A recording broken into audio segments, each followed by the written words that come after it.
Tema número 2, grupos indígenas desde el ámbito económico, político, social y cultural. Reitero, tenemos que sesgar el estudio de la historia. No podemos manejarlo en lo general de una manera desordenada, sino que para obtener conclusiones óptimas debemos de segmentarlo en estos 4 ámbitos de estudio de la historia. Obviamente después se pueden dar conceptos generales, conclusiones generales, pero siempre llevando esta situación de segmentarla a efecto de estudiarla de una manera más eficiente.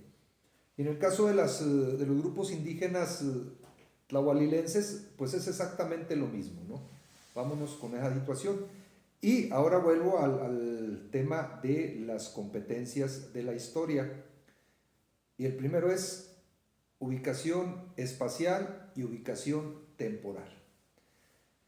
Las culturas prehispánicas, en la cuestión de ubicación geográfica, hay un estudio muy importante de un investigador de origen alemán, Paul Kirchhoff, que en 1943 escribió un pequeño libro, no tiene ni 30 páginas, denominado Mesoamérica. Y en él, aparte de ver el territorio mesoamericano como tal, surgieron de ahí otras 2 grandes regiones, que es Árido América y Oasis América, tal y como en estos momentos ustedes lo están viendo en el mapa que está a la vista.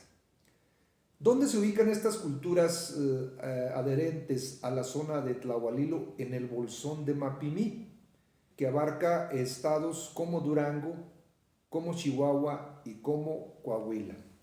Y es curioso porque a pesar de que tiene el nombre de un lugar duranguense, la gran parte del bolsón se encuentra en Coahuila y en Chihuahua. Es una parte mínima la de Durango, que prácticamente nada más abarca el territorio del actual municipio de Mapimí y de Tlahualilo. Ahí está el mapa, ustedes lo están observando con detenimiento. Y en esta área geográfica, estamos con la ubicación geográfica, la ubicación espacial en el dónde, ahí se establecieron estos grupos indígenas que ahorita vamos a ver las características principales, pero sí me interesa que primero estemos contemplando esta competencia histórica de ubicación en el tiempo y en el espacio. Bien, ahora ya tenemos pues la ubicación geográfico-espacial, el dónde. Decíamos bolsón de Mapimí. ¿Cuándo? Para su mejor estudio, las culturas prehispánicas se dividen en 4 grandes bloques. Aquí está un esquema que los señala. La etapa más prolongada fue la etapa o periodo lítico, que es la edad de piedra, y abarca prácticamente desde la llegada de estos grupos, decíamos hace 30,000 años, al actual México. Hay otras teorías, pero lo señalaba su servidor con mucha contundencia en el tema pasado. Sigo pensando en que la teoría del origen asiático en su paso por el estrecho de Bering es la más acertada. De tal forma de que podemos seguir señalando que hace 30,000 años llegaron al actual México y del año de hace 30,000 años hasta el año 2500 antes de Cristo, de 30,000 a 2500 antes de Cristo, podemos llamarle el periodo lítico, el periodo de piedra, la edad de piedra aquí, en esta zona del actual México. De 2500 al año 200 está el periodo preclásico. Si nos vamos allá, a la zona de Mesoamérica, que indudablemente es la más conocida, pues tenemos las primeras civilizaciones con estructuras político-económicas bien definidas, sociales, culturales inclusive, como los propios olmecas, por eso se le llama la cultura madre, porque fue la primera en lo que hoy es Veracruz, Tabasco, y los inicios de la cultura maya también, y también en la zona del actual Oaxaca, los zapotecos mixtecos. Entonces, ese es el preclásico, repito, de 2500 antes de Cristo, nace Jesucristo y después tienen que pasar otros 200 años para que termine ahí el preclásico. El clásico es del año 200 después de Cristo al año 900. Y ahí podemos ver la consolidación de los grupos mayas, de la civilización maya, y sobre todo en el centro del país, Teotihuacán, con su imponente potencial cultural, económico, y tal vez también ya empieza a nacer la zona purépecha en el actual occidente del país, aunque los purépechas también logran su máximo desarrollo en el siguiente periodo que voy a dar, que es el periodo posclásico, que abarca de 900 hasta 1521. Y ahí destacan los purépechas, repito, y los aztecas, después llamados mexicas. Repito, este último periodo del año 900 al año 1521, inicios del siglo XVI. Ustedes pueden decir, bueno, ¿y por qué los primeros periodos fueron números exactos? ¿Y por qué este último, el posclásico, termina precisamente en 1521? Porque es ahí cuando se consolida la conquista y la posterior colonización de México por parte de España. Y ahí podemos debatir también, y puede haber muchas posturas que se dan en determinado momento y que las comparto con ustedes. A final de cuentas la historia es eso, ¿no? Es interpretación, es reflexión, es análisis, es síntesis, es criterio propio, por eso es lo bonito de la historia. Hay quien dice, ni España conquistó México, ni México era el país conquistado, y hay mucho de razón en ello. Recordemos que España para inicios del siglo XVI no era una unidad nacional, no era un Estado-nación, eran reinos, y los reyes que financiaron los primeros viajes a lo que hoy es América, sobre todo fueron Castilla y Aragón. Incluso también había colonizadores vascos que llegan en esos primeros viajes de españoles cruzando el Atlántico al actual México. Entonces, no era España, estoy de acuerdo con ello, pero aquí tampoco era México. Porque igual que allá, aquí había también reinos, si ustedes me lo permiten, había espacios muy delimitados, estoy hablando del posclásico, repito, de finales del posclásico con la conquista, y la conquista que realizan, el posicionamiento, el ataque y el sojuzgamiento en un principio es a el reino mexica, porque aquí, insisto, eran diferentes reinos, diferentes delimitaciones, demarcaciones, si ustedes quieren llamarle así, que comprendían ese México prehispánico. ¿Por qué prehispánico? Antes es el prefijo antes, hispánico, España, antes de la llegada de los españoles. También se lo conoce como el México precolombino, antes, colombino, Colón, antes de la llegada de Colón. Cualquiera de los dos entra en una cuestión correcta. Entonces, por eso es en 1521. Entonces, esa es la aclaración. Aquí había reinos.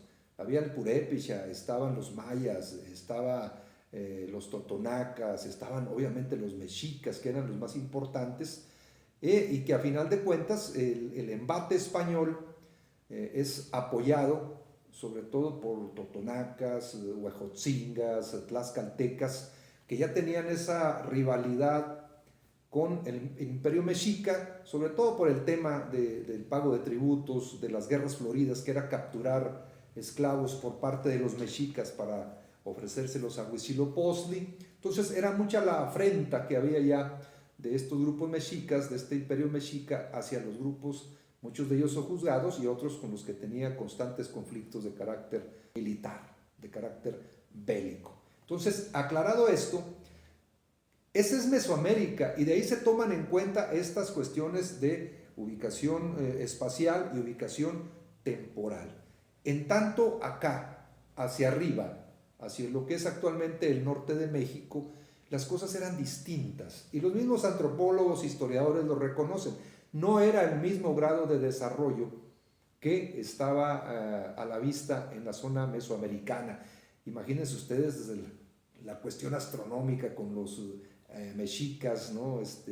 La numeración impresionante que manejaban los mayas, el tema de las teocracias, que eran gobiernos sofisticados. Entonces eran realmente entidades, eran realmente reinos en forma que hacían ver el enorme grado de desarrollo que tenía esa región mesoamericana, a tal grado que en la historia es una de las más importantes de la historia universal.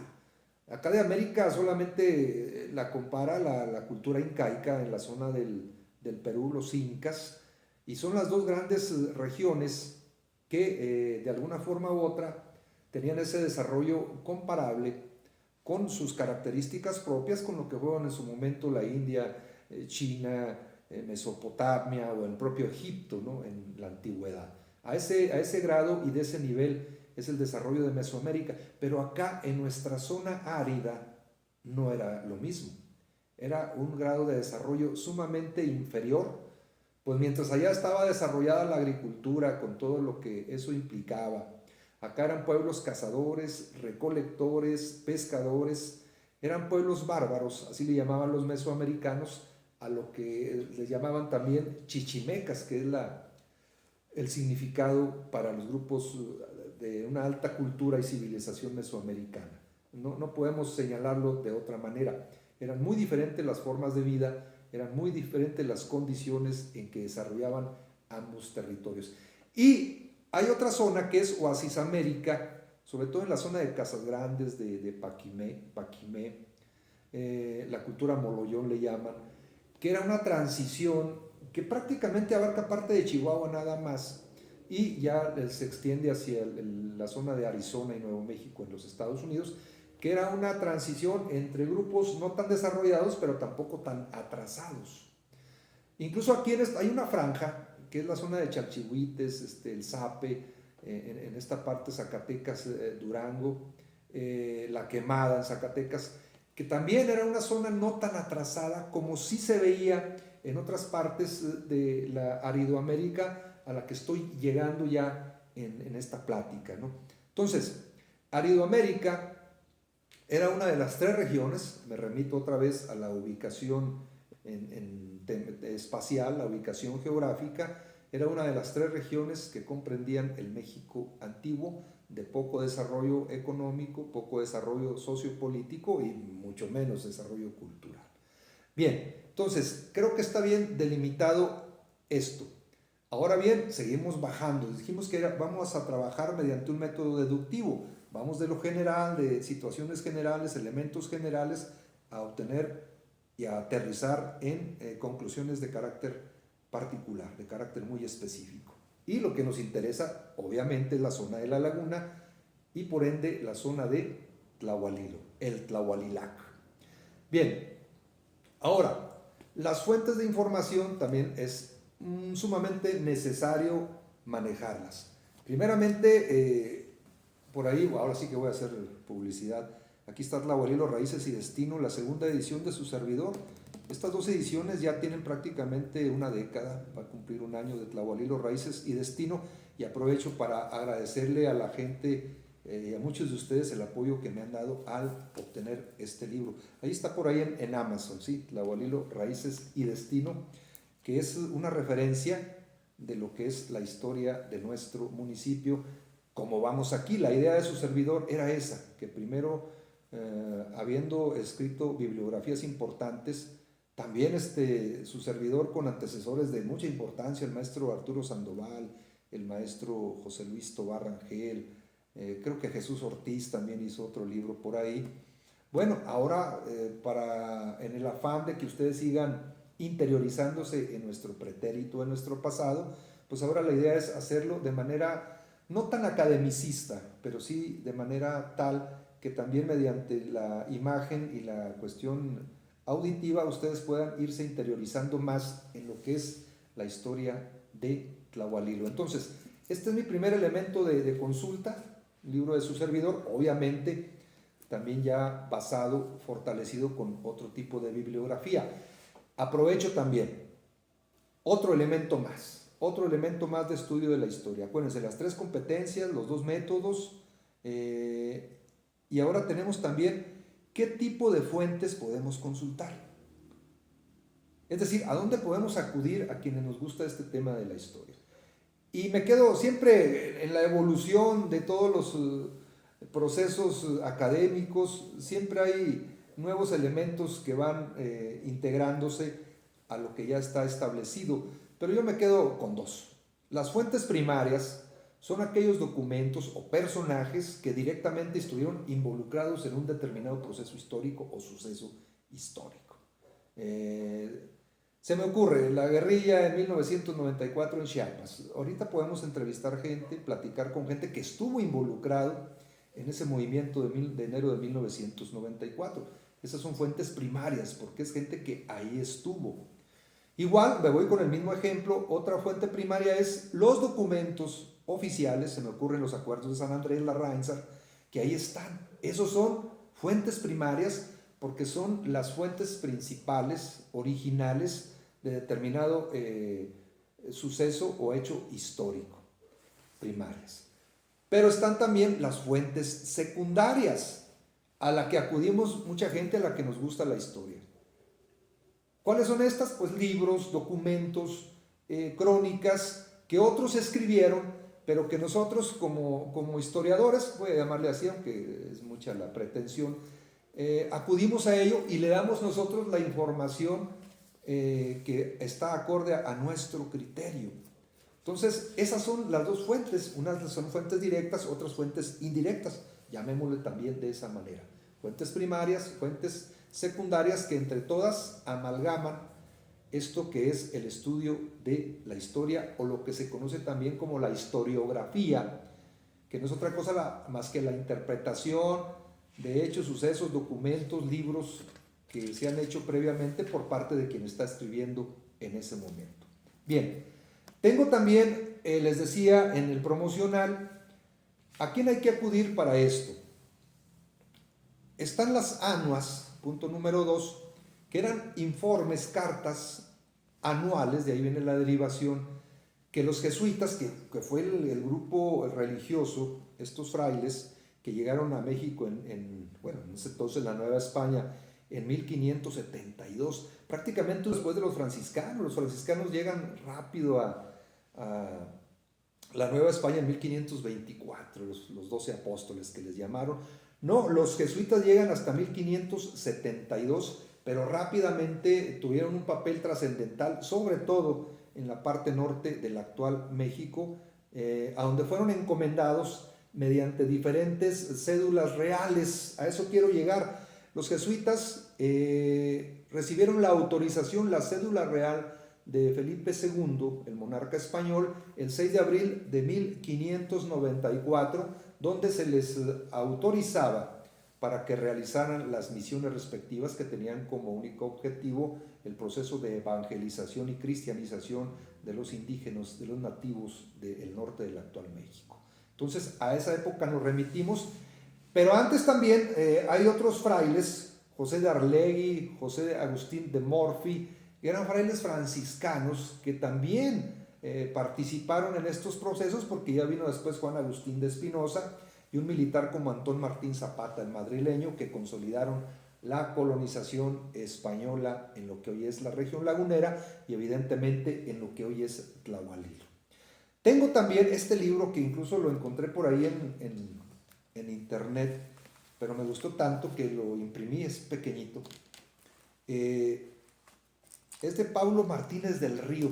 No sé si se acuerdan, hice por ahí un video, un material de la hacienda de Santa Catalina del Álamo o Santa Catalina de Siena, de donde eran dueños los Martínez del Río, entre ellos Jaime Martínez del Río, que fue el primer esposo de Dolores del Río. Bueno, él es uno de ellos, Paulo Martínez del Río, una familia muy culta, estudiada incluso en las mejores escuelas superiores en Europa, sobre todo en Francia e Inglaterra, y este es un gran historiador, algunos dicen un gran prehistoriador, porque su especialidad de Paulo Martínez fue precisamente México prehispánico, antes de la llegada de los españoles, cómo vivían sobre todo estos grupos en Aridoamérica. Ya sabemos dónde se ubicaba Aridoamérica.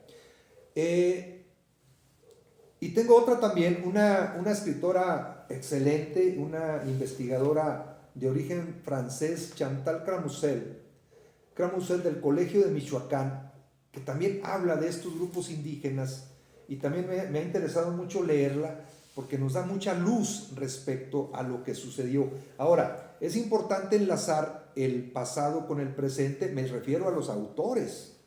Por ejemplo, Paulo Martínez del Río es del siglo XIX, del siglo XX, perdón, pero del siglo XIX tenemos a uno de los grandes historiadores, que es don Manuel Orozco Iberra, que escribe Geografía de las Lenguas y Carta Etnográfica de México, donde establece los primeros estudios respecto a cómo afrontar las costumbres, tradiciones, estructuras políticos, sociales, ya dijimos que eran muy limitadas, de estos grupos aridoamericanos. Entonces, fíjense cómo voy conformando una serie de consultas para tener presentes estas fuentes de información, todas ellas fuentes secundarias, ¿no? Porque ya son escritores que se establecen sus estudios, fincan sus estudios en estudios previos preestablecidos por otros investigadores.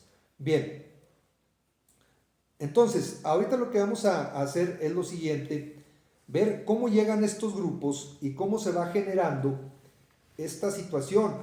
Voy con Chantal Clamusel, que nos habla de que en el caso del bolsón de Mapimí, entro en materia, en el caso del bolsón de Mapimí, muchos de los grupos indígenas, que eran grupos nómadas, que se movilizaban permanentemente, incluso cambiaron de nombre, y no ellos, sino los propios españoles les cambiaban el nombre a estos grupos indígenas con el objeto, y aquí esto sí genera cierta curiosidad y cierta sorpresa, porque los militares españoles que encabezaban, ella le llama Clamusel, esta estrategia de exterminio, así lo llama ella, con el objeto de no quedar mal ante la autoridad superior, pues decían que ya habían erradicado a tal o cual grupo, cuando lo único que hacían era cambiarles el nombre. Y aquí Chantal Clamusel lo menciona, dice, este fue por ejemplo el caso de los Tobosos, que era un grupo de conchos encomendados primero a pobladores de la provincia de Santa Bárbara, que seguían con ese nombre en Coahuila durante el siglo XVIII, mientras que ya no se aludía más a ellos en el norte de la Nueva Vizcaya. Y por eso había su servidor leído al respecto que los Tobosos se convirtieron en cocoyomes aquí en la zona del Bolsón, que a quienes se les atribuyen los ataques a Mapimí, ¿no? Sobre todo este tema del señor de Mapimí en 1715, inicios del siglo XVIII, pero que en realidad eran grupos tobosos ya con otro nombre. Ya cuando Chantal Clamusel nos aclara esto, pues evidentemente eran tobosos, eran tobosos. Y aquí está algo también muy interesante que tiene que ver incluso con la Sierra Madre Occidental. Dice, otros indios, dice Clamusel, cambiaban de nombre según la región en la que se ubicaban, como los tepehuanes de la Sierra Madre Occidental, que los españoles llamaban salineros en el Bolsón. Y este grupo de salineros aquí en el Bolsón va a tener una preponderancia importante porque eran los grupos que formaban una especie de protección, de barrera, de círculo concéntrico alrededor de los irritilas, que de alguna forma, voluntaria o involuntariamente, bloqueaban el paso a estos grupos fieros como conchos, que eran los tobosos, como los propios tepehuanes, aunque un poco ya más civilizados, los tarahumaras, incluso los zacatecos, que se atreve a decir Chantal Clamusel y Pablo Martínez del Río, que es probable que hayan llegado hasta la actual Torreón Gómez, e incluso llegado a la laguna de Tlahualilo. Ellos lo dejan en una especie de hipótesis que puede ser válida o en determinado momento puede ser errónea. Pero fíjense cómo ya vamos configurando estos nombres. Ustedes están viendo aquí imágenes para que esto sea más ilustrativo y que podamos ir entendiendo estos procesos mediante el análisis, mediante la lectura de gente especializada en el tema. Chantal Clamusel, doctora en historia, una cantidad infinita de premios, doctora en México, doctora por la Universidad de Michoacán. Pablo Martínez, un erudito, un personaje de una enorme sapiencia, de una sabiduría importante. Y qué decir de Manuel Orozco Iberra, uno de los grandes historiadores del siglo XIX. Por ahí estuve leyendo su biografía, uno de sus pecados, y por eso a veces es el tema de la historia oficial. Uno de los pecados del maestro Orozco Iberra fue haberse adherido entre 1864 y 1867 al imperio de Maximiliano, como el director del Museo Nacional, y ya no se pudo quitar ese estigma, esa impronta de haber traicionado la causa liberal, cuando en nuestro concepto, pues él lo que estaba interesado era en el estudio de la historia pasada, de la historia del México prehispánico. Bueno, pero las circunstancias cambiaron para él y sus intereses personales se vieron plasmados en ello. Nadie le quita a Manuel Orozco Iberra la enorme aportación que da al estudio, sobre todo del México prehispánico. Incluso, quiero decirlo, por ahí nos mencionan en la etimología Irritilas, pueblo entre ríos, pero en mi libro de Raíces y Destino yo le pongo, lo plasmo así, Irritilas de irritables, por su carácter fuerte, agresivo y beligerante, que les puso como tales, los bautizó así Manuel Orozco Iberra. Será cuestión también de investigarlo, ¿no? Entonces, ahora el siguiente punto es uno de los primeros ámbitos. De los 4 ámbitos, decíamos, económico, político, social y cultural. Vamos a ver el primero, el ámbito económico. Y ahí quisiera también pues, hablar del tema de la estructura y la superestructura, muy sencillo, de manera muy sencilla, esta aportación de Antonio Gramsci, que dice que el hombre, como estructura, primero tiene que satisfacer necesidades vitales, como el vestido y como la alimentación. Por eso esa es la estructura. Y ya después de satisfacer sus necesidades vitales, después viene la superestructura, hacer arte, hacer política, hacer interacción social, vivir en sociedad, pero primero tienen que satisfacer lo primero. Y yo estoy de acuerdo con Gramsci, no podemos hablar de religión, arte o política si no se satisface, por ejemplo, esa necesidad de comer. Entonces, vamos a ver, viendo esa cuestión de análisis, vamos a ver este primer ámbito a continuación, que es el ámbito económico. ¿Cómo vivían estos grupos? ¿Qué actividades desempeñaban? Esta es la zona del semidesierto, la parte sudoccidental del bolsón de Mapimí, correspondiente al municipio de Tlahualilo, y vamos a hacer un recorrido por las 2 principales sierras, la Sierra de la Campana, que es la que estamos observando, y la Sierra de Tlahualilo, que abrazaban literalmente a lo que era la laguna de Tlahualilo en tiempos de abundancia de agua, y a los esteros que se formaban cuando escaseaba la corriente del río Nazas, que llegaba hasta acá. Esta zona se configuró en el Plioceno, hablemos en términos geológicos, hace entre 5 millones y medio de años y 2.600.000 años, que es la etapa de la configuración del bolsón de Mapimí, perteneciente al desierto de Chihuahua. Esto es muy importante señalarlo, se considera el desierto de Chihuahua el tercer desierto con mayor biodiversidad en el mundo. El número 1 es el desierto de Sonora, el 2 el desierto de Australia y el 3 este desierto de Chihuahua, que comparten la parte de estados del norte de México con estados del sur de los Estados Unidos como Nuevo México, Texas y Arizona. Y aquí era la zona de convergencia de estos grupos nómadas itinerantes en el semidesierto tlahualilense, en estas sierras calizas que son la Campana y Tlahualilo. Aquí había fauna importante, flora importante. Dentro de la fauna, el sopilote, el laura de cabeza roja, el aguilucho lagunero, la lechuza, la codorniz, la paloma, y 3 muy significativas, 3 especies: la tortuga del bolsón, la lagartija de las dunas y el zorro del desierto, que son especies, se dice, endémicas, muy particulares de esta área del semidesierto, y ni qué decir también de la víbora de cascabel. La flora es tremendamente impresionante, la cantidad: lechuguilla, maguey, ocacén, gordolobo, salvilla, biznaga, etc. Son decenas y decenas de especies, tanto de flora como fauna. Menciono nada más algunas. Y este es un dato de la Reserva de la Biosfera del Mapimí. También muy interesante, en 1979 se creó una zona de protección forestal, pero para el año 2000 se creó esta zona de la Reserva de la Biosfera del Mapimí, en el afán de proteger de diferentes maneras estos ecosistemas, estos hábitats tan importantes a nivel global. Bien, entonces aquí está el semidesierto lagunero. Aquí está el físico donde convergían, donde vivían estos grupos que estaban muy vinculados al tema de la caza, de la pesca, de la recolección en ese México árido americano.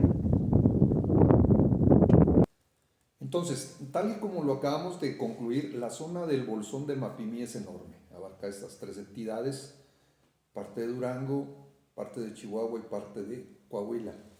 Primera precisión, estos grupos eran itinerantes, eran nómadas y transitaban toda esta área. Obviamente había áreas predefinidas por ciertos grupos ya establecidos, es decir, que se movían en diferentes segmentos, pero en lo general eran grupos nómadas, cazadores, recolectores y en su momento pescadores.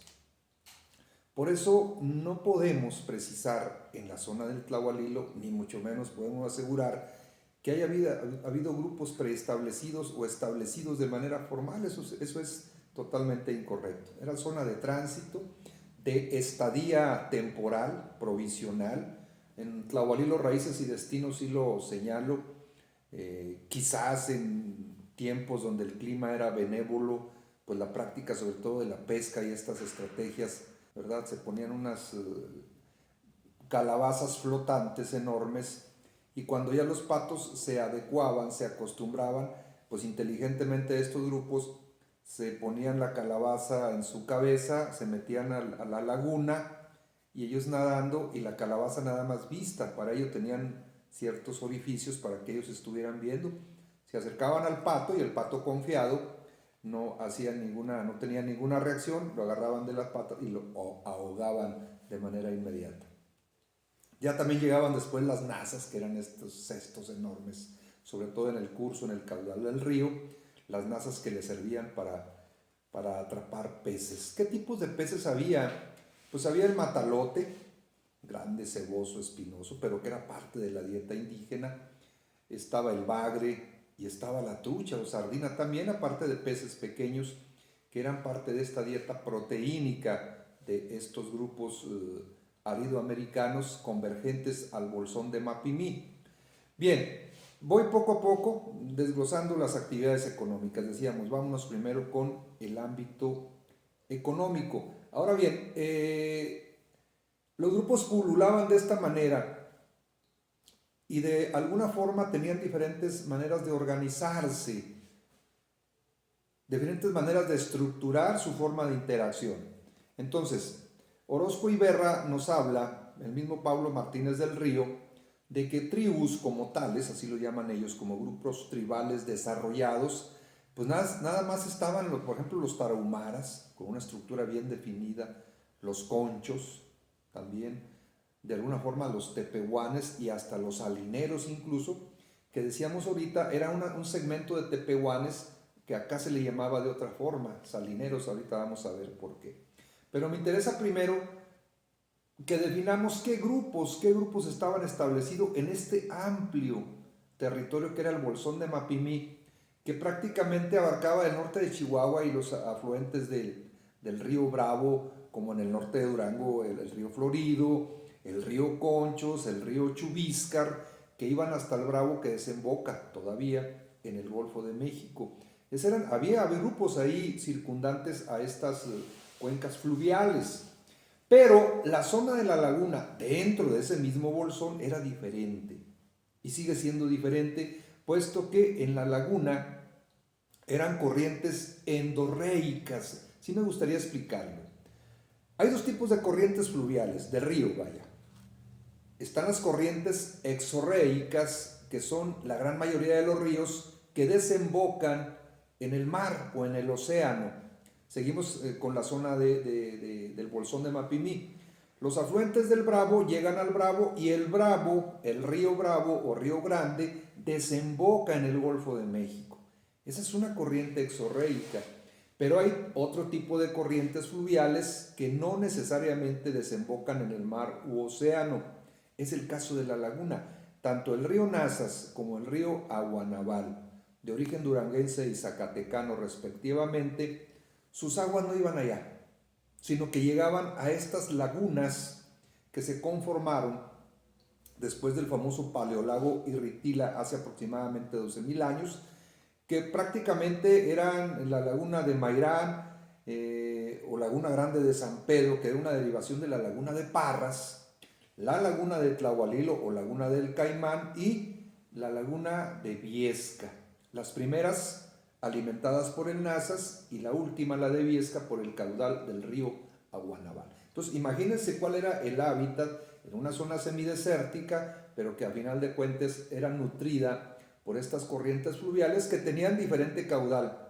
Había momentos de enorme volumen de agua, había otros momentos de sequía, de una forma natural, parte de la cuestión climática, de la naturaleza misma, pero ese era el tema de lo que le daba vida a la zona de la laguna y a la zona de Tlahualilo. ¿Cuáles eran los grupos que convergían aquí, que se establecían aquí de una manera formal, ahora sí en la laguna?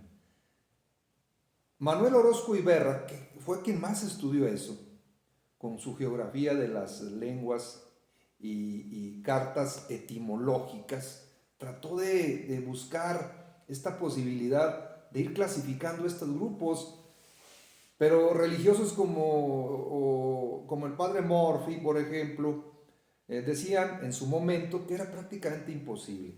Ya después Orozco Iberra, simplemente para la zona de Bolsón en Coahuila, él aglutinó 148 grupos que iban desde grupos minúsculos de 10, 20, 30 personas hasta grupos más grandes, grupos que tenían más numerosos su número de integrantes. Entonces era muy difícil, muy complicado y lo sigue siendo saber qué grupos exactamente pululaban, se movían en torno a este hábitat que era la región lagunera, o llamada así, que en aquel tiempo era esta parte del Bolsón de Mapimí, que los españoles le llamaban país de la laguna a raíz de lo que les acabo de describir, a raíz de la primera llegada de los españoles con un fraile franciscano, Pedro de Espinareda, entre 1565 y 1566, cuando descubre este hermoso hábitat. Él iba camino rumbo a lo que hoy es General Cepeda, al sur de la actual capital coahuilense de Saltillo. Entonces, vamos a especificar qué grupos estaban ahora sí en esta zona de la laguna y cuáles grupos amenazaban la zona de la región lagunera. Y aquí tengo esta descripción del ANUA. Ya decíamos que las ANUAs eran informes anuales que daban estas cartas ANUAs, los misioneros jesuitas hacia esa autoridad inmediata, en el caso religioso la Compañía de Jesús y en el caso de la autoridad al monarca español. Dice el ANUA de 1598, señala una cuestión muy interesante, y de aquí se derivan los estudios de Orozco Iberra. Dicen que ya habían ellos empezado a cristianizar y a evangelizar estos grupos, y el ANUA de 1598, ya a finales del siglo XVI, nos habla que había una reunión en Parras con motivo de la Navidad, que era ya prácticamente, insisto, ya estos elementos, estas dosis ya cristianas hacia los indígenas, y que salieron a una danza, salieron al patio por ser el lugar anchuroso, dice el ANUA, y se fueron juntando los irritilas, los miopacas, los meviras, los oeras y los maiconeras, que eran del Valle de Parras. Ahora sí que eran los que estaban ahí de locales, ¿no? En Parras. Ahorita creo que en el promocional lo dije. Los irritilas, según los estudios, estaban o en Parras, o en la zona montañosa, o en la zona de la laguna circundante a estas lagunas y al curso, al caudal del río Nazas. Eran tres partes. Acabo de mencionar los que estaban en Parras. Tras esto, dice esta ANUA en el documento número 50, en la página número 58, vinieron los de la laguna, y ahí estaban los paogas y los cabiceros, los basapayes, los aumamas, los yanabopos y los daparabopos.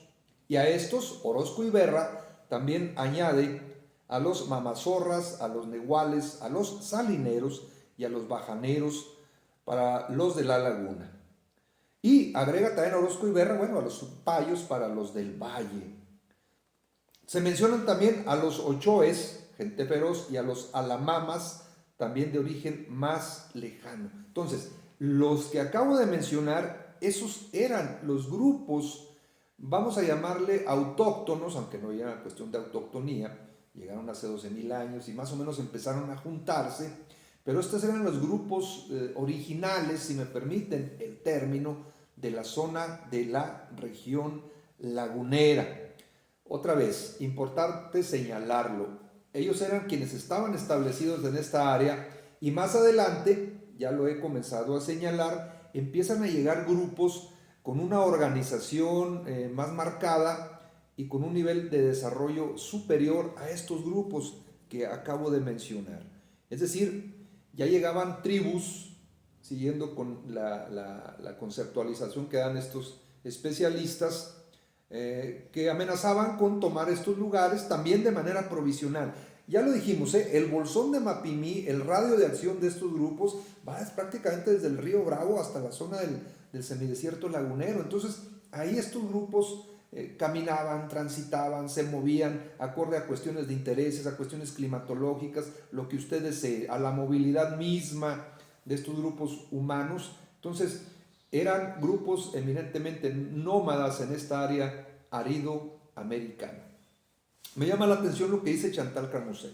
Cuando vienen los procesos de conquista ante los grupos que se resistían a la evangelización, estoy hablando del tema meramente religioso, Creuset habla de que así como en Mesoamérica, me voy al área desarrollada, tlaxcaltecas, cholultecas, apoyaron a los españoles, aquí se da una cuestión semejante que no se ha difundido tanto. También hubo grupos bien organizados de indígenas que apoyaron la conquista del septentrión, en el caso de los conchos y en el caso de los tarahumaras, que pertenecían al actual estado de Chihuahua. Entonces también aquí hubo en el septentrión, en la parte norte, durante estos procesos de conquista y colonización, el apoyo de estos grupos. E incluso en la zona de Mapimí, 1598, 25 de julio, la fundación de Mapimí, llegan españoles, llegan algunos tlaxcaltecas, pero también llegan tepehuanes, a los que se les denominaba negritos, que eran procedentes de la zona de Indé. Entonces también hubo esta especie de alianzas entre grupos desarrollados con los españoles que hábilmente veían la coyuntura y aprovechaban para generar este tipo de convenios para seguir colonizando, conquistando y colonizando la parte norte de lo que hoy va a ser México, en aquel entonces ya los inicios de la Nueva España.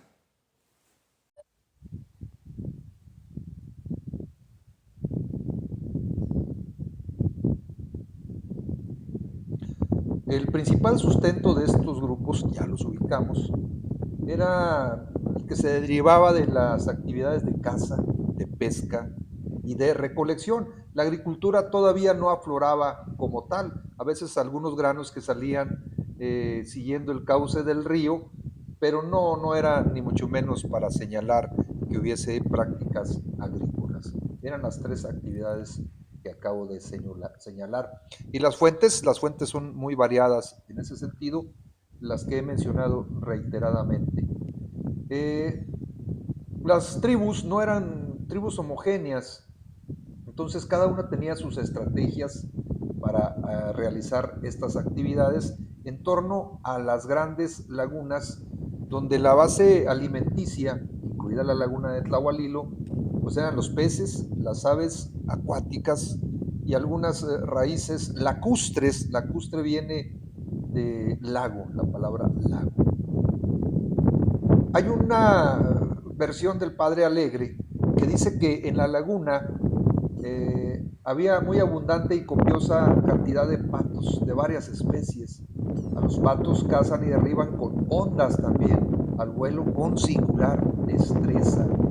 Tiene también la tierra mucha caza, hay montes de venado, hay conejos y hay liebres, tantas que a veces de una salida cogen hasta 200 sin más armas que el arco y la flecha en que se ejercitan desde niños, dice este padre Alegre.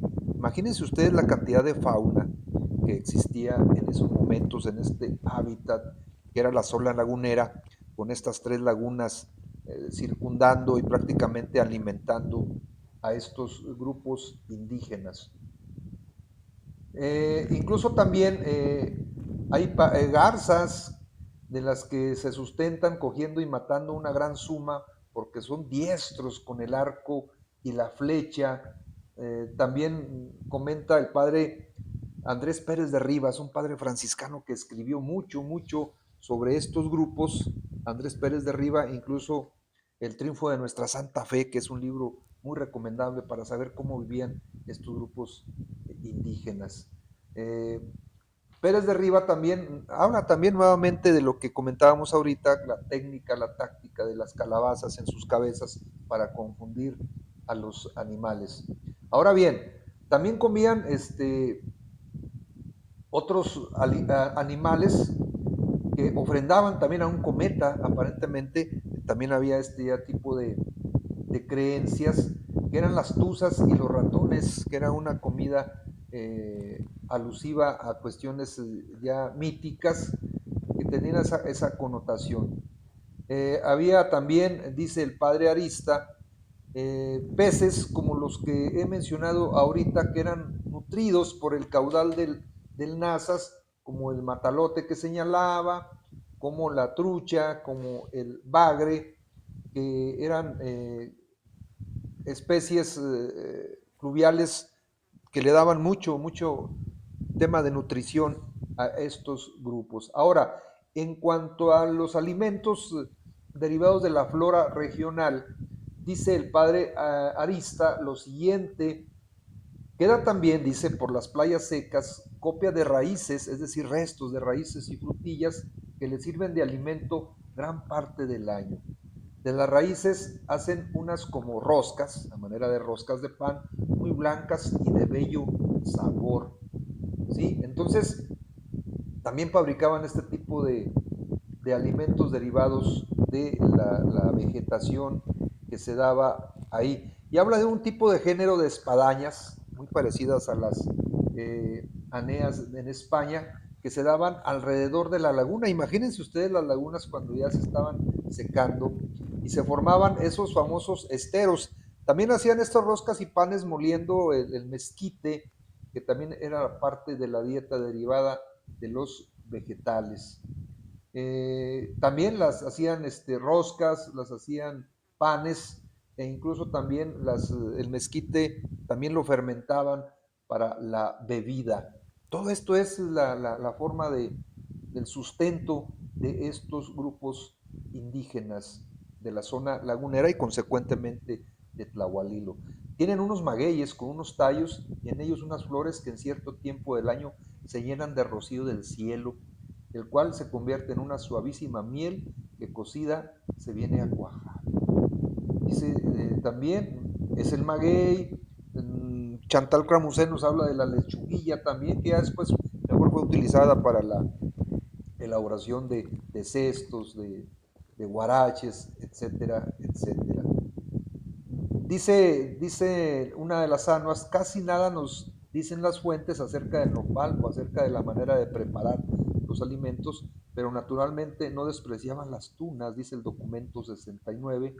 Ante poco se asiente acerca de la preparación de los comestibles, podemos, aunque seguramente no en forma del todo exacta, suplir esa deficiencia oyendo lo que se nos explica acerca de algunos otros indígenas que procesaban la tuna, ¿sí?, a manera de alimento también. El nopal también lo hacían polvo, y de esa forma también de la tuna y el nopal, nos habla de indígenas de otra parte, se derivaba una alimentación también muy balanceada. Aunque no explica, dice este Anua, en que se hiciera el consumo en el semidesierto, nosotros sabemos que también hasta hoy en día el tuna y una de la familia de la tuna, la pitaya, también pudo haber sido muy seguramente parte de esta dieta de estos grupos. Y igual, Paul Kirchhoff, hablé de él en su libro Mesoamérica, nos habla de que no practicaban la agricultura, a diferencia de los grupos mesoamericanos.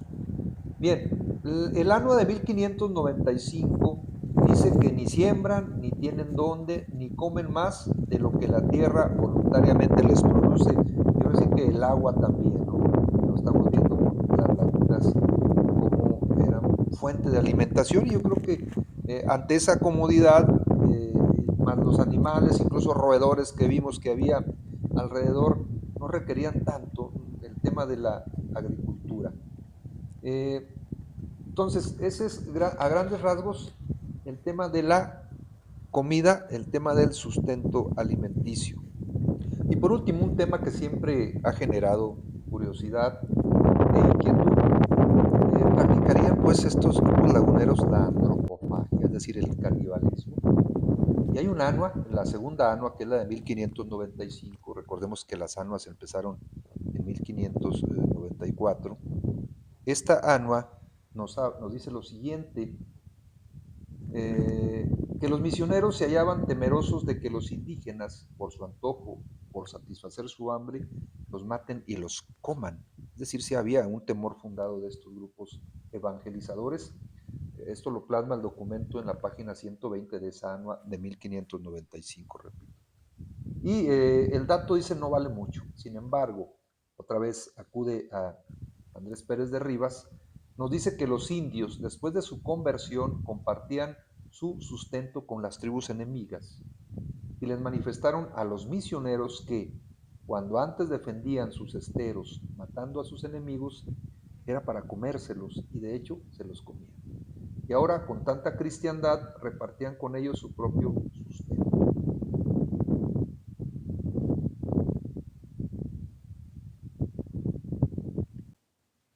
En su libro El Bolsón de Mapimí, un hábitat indígena en la época colonial, Chantal Camusel nos habla de tres elementos fundamentales para la sobrevivencia de estos grupos que vivían en el Bolsón de Mapimí. De ahí se deriva parte de lo que es el ámbito económico en este estudio, y tiene mucha importancia, reitero, para que hayan subsistido estos grupos, sobre todo ya después, cuando prácticamente van a empezar a ser víctimas ya sea del exterminio, ya sea de las enfermedades, o ya sea también del proceso de mestizaje que se dio. El primero es, y empiezo con una pregunta: ¿por qué se les llamaba así a los salineros, que también ya lo dijimos, eran descendientes de tepehuanes? La palabra es muy evidente, la derivación es muy obvia. Estos pueblos eran recolectores de sal, aprovechando cuando se desecaban los ríos y las lagunas, y las salinas eran impresionantes, sobre todo en la parte de Coahuila. Ahí estaba la salina del Machete, hoy Salina del Rey, estaba la salina de las Palomas, más para la zona lagunera, las salinas en torno a lo que hoy es Viesca. Entonces, así se les llamaba por esta propensión de estos grupos a la obtención de sal de la manera que les comento. ¿Qué utilidad tenía la sal, independientemente del tema obvio de la comida?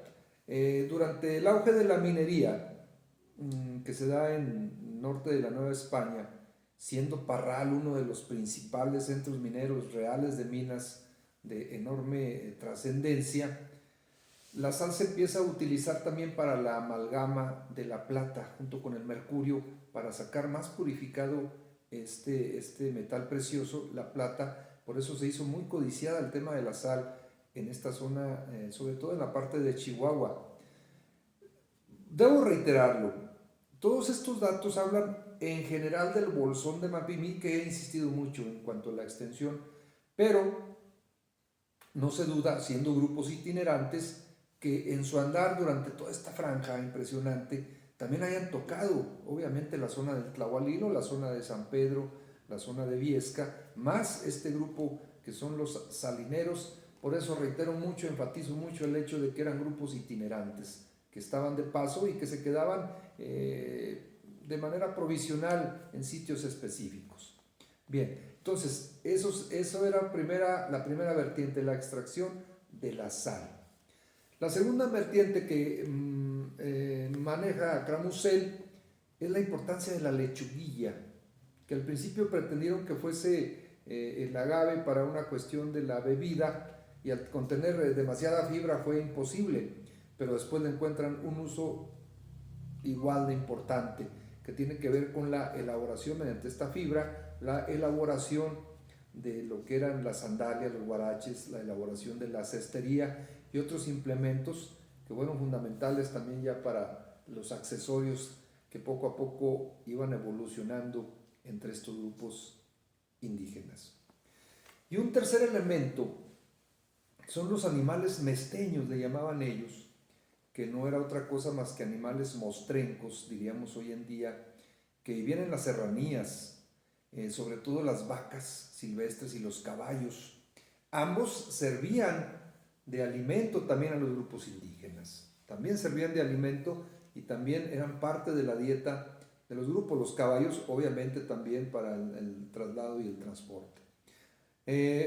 ¿Por qué se llamaban mesteños? Tenía que ver con el juez de Mesta en la zona central de España, y de ahí se trae este concepto hacia acá, porque también había una regulación por parte de la autoridad española de este tipo de fauna doméstica, que también apoyaba en dado momento, ya cuando se posiciona la autoridad española aquí en la parte norte, para incluso evitar las hambrunas mediante la apertura para la caza de estos animales por parte de los grupos indígenas, sobre todo de tobosos y salineros. Cramusel habla de una etapa donde la hambruna golpeaba a los grupos y que la autoridad española les permitía la caza de estos animales, que a final de cuentas eran animales domésticos, los animales mesteños.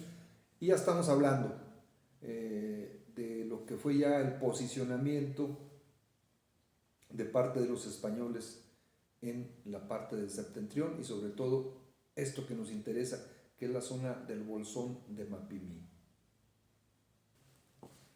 Bien, y vamos a ver esto a manera de conclusión, a manera ya de un resumen final, y diversos puntos. Primero, ¿cuántos eran? En Raíces y Destino hablaba yo de que Salas Quintanal, un especialista en el tema, hablaba entre 10,000, 12,000, 15,000 gentes,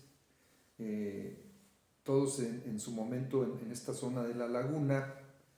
Y aquí a la conclusión que llega Pablo Martínez del Río es que llegaba a 6,000 gentes, no más, pero siempre recordando el carácter itinerante de estos grupos. Pero para Martínez del Río ellos no se salían de esta área geográfica, aunque hay que señalarlo, Martínez del Río escribió mucho antes que Salas Quintanal. Los estudios de Salas Quintanal son más recientes. Lo que sí podemos asegurar es que de 15,000 no pasaban estos grupos. Bien, otra cosa muy importante, otra conclusión muy importante, es que los grupos originales, los irritilas o laguneros, se establecían en 3 zonas geográficas: Parras, la Serranía y esta zona lacustre, zonas de la laguna, donde había diferentes grupos como los paoga, los cabiceros, los bajaneros, mamazorras, los yanabopos y entre otros más. Me quedo con la idea también que tiene Martínez del Río respecto a los trabajos que hacía Orozco Iberra. Era muy complicado segmentarlos, definirlos, estos grupos, porque eran algunos muy minúsculos, muy pequeños en cantidad y con poca trascendencia también. De por sí estamos hablando el poco desarrollo cultural, político, social de estos pueblos aridoamericanos. Ahora sí, cuyo principal prioridad era la sobrevivencia. Por eso estamos ahondando en este primer ámbito, que es el económico, aunque sí reconozco que he abordado temas geográficos, temas de movilizaciones, porque teníamos que entrar a cómo arrancar, cómo iniciar este análisis. Pero sí hemos aterrizado ya sobre el tema de la cuestión de la estructura la cuestión que va sobre el tema de la supervivencia, de la alimentación. Una cosa muy importante, ahorita hablaba del vestido, no hablo del vestido como tal, eso no es vital. Fue vital en su momento cuando los climas gélidos, incluso aquí en la zona del semidesierto también es gélida, el vestido también es un tema vital y de sobrevivencia, hablando de los padecimientos que se pueden suscitar cuando las temperaturas son extremadamente gélidas, en el caso concreto de la hipotermia. Entonces, ¿cómo satisfacían también la cuestión alimenticia? Se detalla en el video, y la preponderancia pues de la caza, de la recolección, y una cosa muy importante aquí, la pesca. Y ahí se detallan las especies que se capturaban, lo que se recolectaba a la orilla de las lagunas, sobre todo también los esteros, que eran los que se formaban diferentes grupos o cuerpos de agua cuando venía la poca cauda de agua hacia la zona lagunera. Entonces también cómo se alimentaban y cómo podemos deducir que era una cuestión tremendamente proteínica la alimentación de estos grupos. Bien, y ver esto, ¿no? La cuestión del bolsón, la enorme magnitud de este bolsón. Ahorita mencioné los grupos originales, ¿no? Los grupos que estaban ahí establecidos desde un principio, pero la historia marca diferentes incrustaciones o incursiones de grupos que ya he mencionado reiteradamente. Por último, las fuentes. ¿Son confiables? Bueno, es el apoyo, el respaldo de investigaciones desde el siglo XVI, crónicas desde esa etapa, desde esa época, desde aquellos tiempos, y son los que nos dicen cuál era la forma de vida de estos grupos.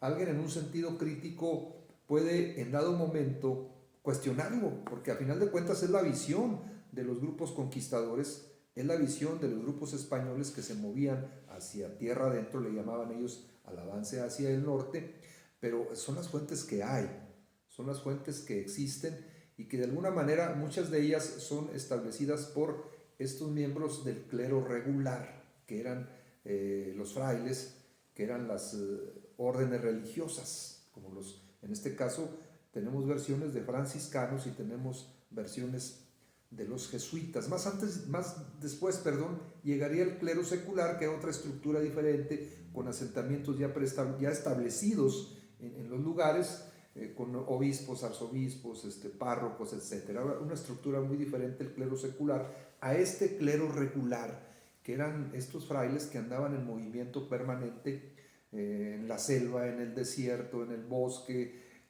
creando estas misiones que fueron importantes para este proceso de evangelización y castellanización. Se podrá hablar mucho al respecto, se podrá cuestionar mucho en ese sentido, pero es parte de la historia, sobre todo en este siglo XVI tan complejo. Entonces dejo esas conclusiones a su consideración y con esto cerramos el primer ámbito, que es el ámbito económico, apoyado en la bibliografía, apoyado en los recursos literarios, documentales que existen al respecto y que no son muchos en relación a la región lagunera. El siguiente ámbito será la organización social, que aquí ya vimos algunos destellos, algunos detalles, pero cómo se organizaban estos grupos que diferían muchísimo de los grupos que pertenecían o de las grandes civilizaciones de la Mesoamérica en esta etapa tan importante